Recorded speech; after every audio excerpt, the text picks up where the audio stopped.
I'm switching gears totally right now. I talked to Glenn a little bit about this, and I was doing some research on Leonard Orr. Mm-hmm. How would you describe him? Leonard Orr. Leonard is a very calm. I would say that Leonard is calm to the point of being unattached. It doesn't seem like he's attached to anything one way or another, which is disconcerting because I'm obviously a passionate person, and when I have conversations, I want that passion to be, acknowledged, and I try to bring people up, and Leonard is just always kind of flat. He just always, nothing ever seems to bother him, and everything seems to be okay, and no matter what it is that's going on. I'm going to come back to him in 1 second. What moves you about this? Why rebirthing? Why not any other kind of treatment, healing process? What is it that moves you in this process? What moves me is the ability for people to be empowered in moving forward in their lives and to know that their history does not determine their future. That while history can determine your future, it doesn't have to. And that's what moves me about it.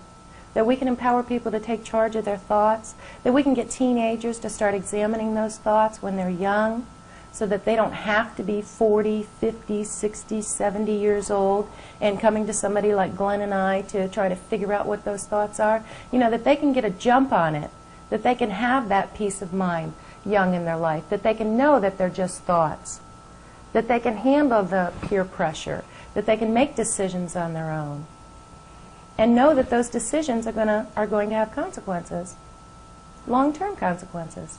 How did Orr have any impact on your practice now, what you're doing? Well, Leonard invented rebirthing. Sure. So without him, we wouldn't have the tool to be able to offer people that. We could do the heart opening processes, we could do the taking you back to birth, but we wouldn't have the process called rebirthing, which is kind of like a fast forward. I always considered it fast forward, that you could lay down and within 10 weeks you could pretty much have a handle on those issues that you needed to deal with. And whether you do it through what we do or whether you then take that information to a psychotherapist or a psychiatrist, that you now have the information. You don't have to dig for it. And that it's always there.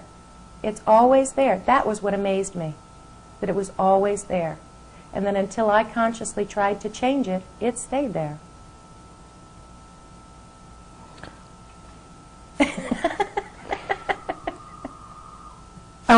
You can go in a minute. I'm not done yet. I was reading a couple of things that he said. Uh-huh. After watching all kinds of VD symptoms clear up as a result of rebirthing, we believe that VD may be an adult manifestation of dirty diapers and feelings of helplessness from infancy.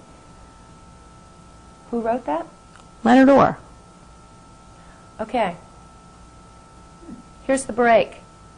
We had spoken earlier about rebirthing. Rebirthing is a breathing process, and there are many, many camps for rebirthing. Some people focus on the things like Leonard Orr just did. I don't agree with Leonard Orr and everything that he says. I don't agree with Leonard Orr and everything that he does. I don't teach Leonard Orr's seminars. I teach our seminars. Our seminars are based on character education. They are based on integrity. They're based on personal empowerment. They're based on responsibility. They're based on respect. They're based on those kind of things. There are a lot of people who are rebirthing people who will tell you that your problem is your parents and that you need to blame your parents and that once you forgive your parents, then perhaps you will heal. That's not the camp that we come from. The thing that's different, the thing that we use that Leonard Orr gave us is rebirthing, that breathing process. The rest of what we teach is not what Leonard Orr teaches. But he's still a part of your life. How so? Speaking to Glenn before, apparently you still contribute to him or his cause, or Tithing. Mm-hmm. So is that not still? Yes, for the rebirthing we do. For the rebirthing, we do. Could you draw the distinction for me? Because I don't understand. If you're giving money to him, then ostensibly you're supporting him and his beliefs and whatever they may be. Well, we just began tithing to him because he is going on sabbatical. And so we made the decision to contribute part of what we receive for rebirthing to him. We also tithe to two other organizations. The reason But why we have to acknowledge him as the founder of Rebirthing, because he is the founder of Rebirthing, and we do appreciate having that process. is it not sufficient? I mean, I imagine you had to pay him to get your training. I did not pay him anything for my training, no. No, I did not. Glenn did. You did. Yeah, and Glenn trained me. The reason why I'm going down this direction is just, I was reading some of the things that he said, and there's an article that somebody did an interview with him, and it just sounded a little peculiar to me, almost cultish. Okay, Leonard Orr is peculiar. He is peculiar. I will grant you that. He is peculiar, and he likes to shock people. And he is, like I said, he's just unattached. You wouldn't think that he lived.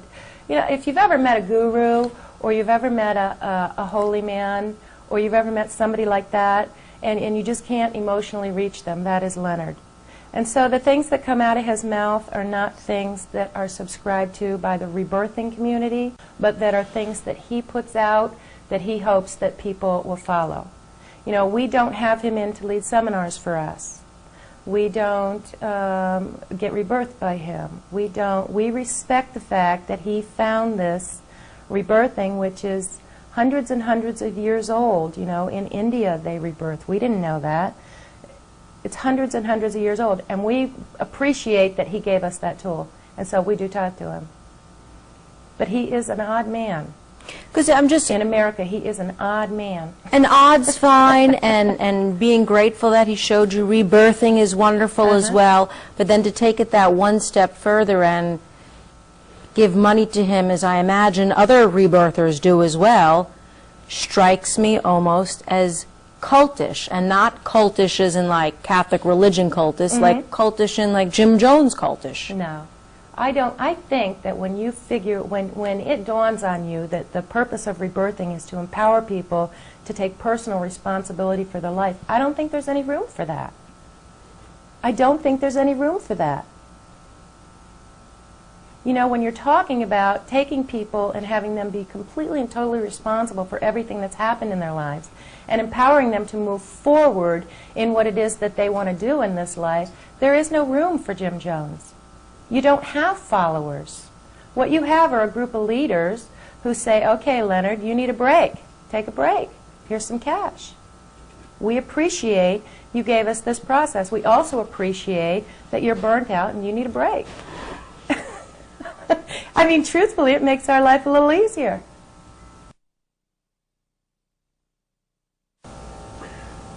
Is Leonard a guru? He's not to me. He has decided recently that he should be one, but he's not to me, and he's not to anybody that I know. Like I said, rebirthing is built into several different camps. Each has their own philosophy, and the only thing that is similar about all of them, like Leonard has his camp, and Phil Loud has his camp. He's another rebirther. Glenn Smiley has his camp, and Mandels have their camp, and everybody teaches something different, and the only thing that we all have in common is the process of rebirthing. Glenn, you said you were studying S and something else? Yeah, we did a lot of the S work. TM? Barbara did TM. I did TM. Okay. Transcendental meditation. Right. Uh-huh. I did it in the late A lot of 70s. Kai's work in the 80s. My mother was doing that for a while. It's very helpful. Is it Very helpful. Is it overreaching to say that people who go into rebirthing, slipped my mind, that's rebirthing, are you looking for something? When you go into rebirthing, are you looking for something? Well, I mean, and I don't want to say everyone just because you're into S and Yeah. you're into TM, Yeah. but it tends to be people, looking for something, questions, looking for Maybe a little answers, lost. guidance or answers or curiosity, or is there any connection, coincidence? I was just looking to be the best person that I could be. I had done transcendental meditation because I needed it. I was 18 and couldn't stop my head from talking, and so I went to TM, and it helped considerably because I had really big goals. I really had big goals, and so TM helped with that. And I did the S training, and I studied with Hopi Indians. So I was searching. I was searching for, how could I make a difference, and how could I help the world be a better place, because I wasn't crazy about the way that the world was going. And I'm still not. I'm still not. I still don't like some of the things that are happening socially. I don't like what's happening with our teenagers. I still don't.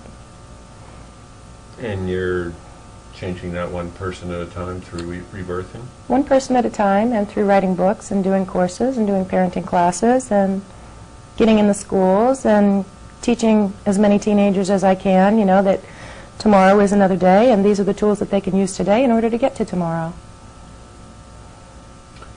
I have one more.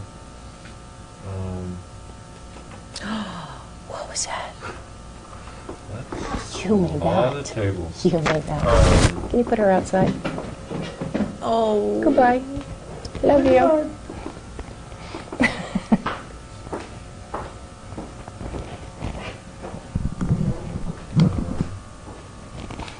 Say something, Danielle. No, you have a question? Yeah, I had it from earlier, and it's been a long week already. She talked about her rebirthing process and about how she felt that she wasn't. This isn't it, but it's another one. Is it an emotional process, a spiritual process, all the above, something different for everyone? All the above. Mental, physical, spiritual, and emotional. You can have an experience, when you have a really upsetting event that happens in your life, the emotions are the things that drives it inward. So it's the anger or the sadness or the outrage or the grief or even the joy, even the love. Those experiences are also in there, although they're not as easily accessible. I always tell people that your heart, my purpose is to get people to open their heart and share their heart. I believe that if you opened your heart and shared your heart, that a lot of these social problems that we have would not exist, and that we wouldn't have to have some of the things that we have as far as rules and regulations right now. So for me, I went into rebirthing because I was interested in that. The process itself can be emotional, it can be mental, physical, spiritual, or emotional.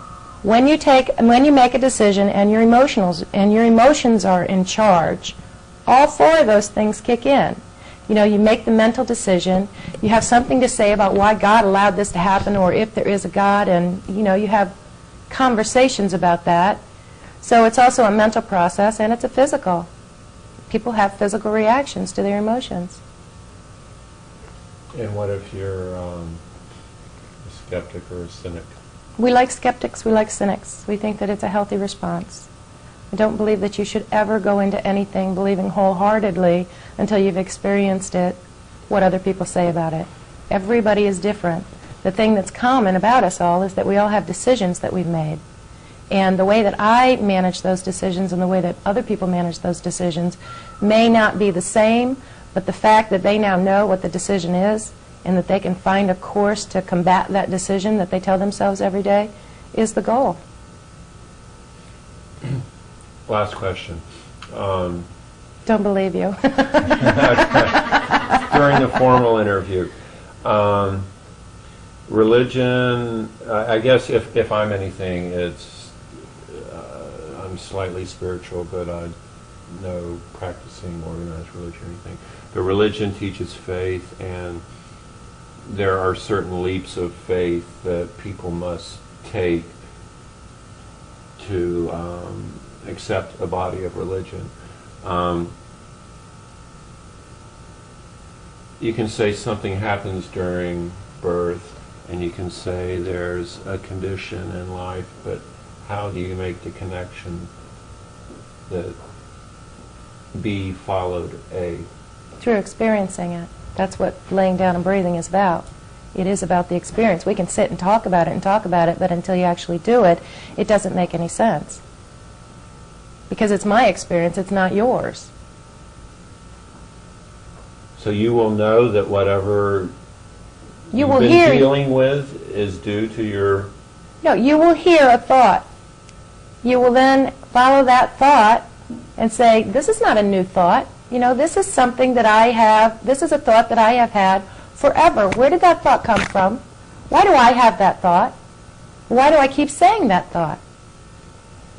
This is simplifying it, but something you just said made me think. Is it almost like, if you will, accept this analogy, charades? Charade?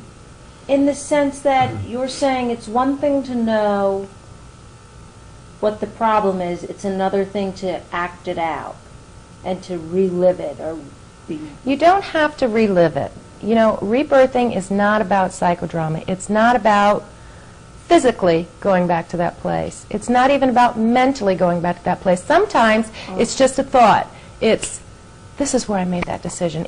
Sometimes it's a feeling. It's deep, deep, deep, deep grief over being separated from your mother, and you know that it's over being separated from your mother, and you know that it was at that time after you were born and you were taken down in the nursery and you didn't know where the hell she was, and it's the first time that you've been without her and you're in this room with all these screaming children. You know, you have those thoughts. Sometimes you have pictures. Sometimes you just have deep, deep grief. Sometimes you just think it's hysterical. What planet did I live on? I had one client who laid there and laughed hysterically, and I'm not supposed to, you know, I'm supposed to be in charge of myself. I'm not supposed to react to the client. I couldn't not stop laughing. I couldn't wait until she got out to find out what she was laughing. She just thought that it was hysterical. She came to the wrong planet. That's all that there was to it. You know, she was into that kind of stuff, so her decision was she came to the wrong planet. Okay. Weird. Last question. And your necklace is jingling against the mic. And these aren't things I'm thinking, these are things I'm thinking that a skeptical viewer might wonder. Do you guys believe in past lives? Reincarnation? I personally do, yeah, but my religion teaches me that, so. But is that something that I teach other people? No. You know, Any I have a connections to spiritual... I'm sorry? Any connections to rebirthing? Not for me. I've never gone to another life, and I've been rebirthing every week for 19 years. It'd be really nice, you know. It'd be kind of fun. But no, and it's not something that I teach my clients. I'm concerned with what decisions they made in this life. You know, if that came from another life, they can go to a past life regression therapist and do that. But I'm concerned with this life, and what are they going to do with this life? So if you combine the two, it'd be a past life rebirth transgression. There you go, a new job for somebody.